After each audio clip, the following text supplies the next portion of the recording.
I actually learned a lot today. I learned that not only is it good to think outside the box, but it's also good to think about the environment when you're thinking about certain projects. Today they talked a lot about,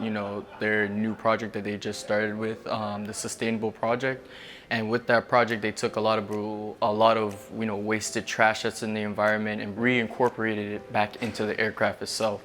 Learning stuff like that is something else that I can take for myself and learn from and, incorporate that with anything that I learn, or I do from this point on. I learned a lot because, as I always say in the aviator world, a good pilot is always learning, and I'm very proud of these professionals because they're mostly concentrating about the environment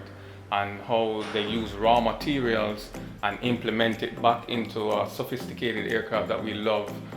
flying today. Being able to actually see the cockpit and seeing how all the panels are laid out, all the switches and stuff like that, the interfaces and the design techniques that went behind it is really cool. Knowing that they're making aircraft that can go over 9 hours in flight time, which is pretty astounding for Embraer, moving up in the modern days. So, seeing these aircrafts and them working on a bigger, larger size aircraft, to cater to the executive industry is pretty cool, because now you see where aviation is starting to kind of go, where the industries and the manufacturers really want to push towards the things they're looking for in the modern day. My favorite part actually is two, where I see where they go to the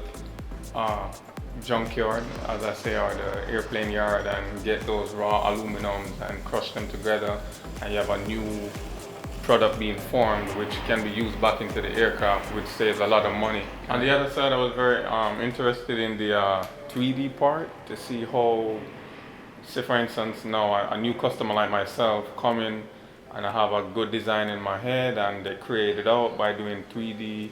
and it just creates a real life and it's very precise. So what you actually see on the picture is what you're going to get in real life. We can come and we can have an interview, or we can spend a day, talking to a set group of kids, and we can both get the message across, speaking on different perspectives. So the Embraer Foundation can speak about the aircrafts they created and stuff like that, while Flying Classroom can also speak on that, but can give them the background details as well, to the small things that maybe a third grader doesn't know and can't understand versus what a seventh or eighth grader can understand from the Embraer Foundation. So being able to have that age differential and being able to explain it to all those grade levels it's pretty cool, and it's a pretty good project that they're working on.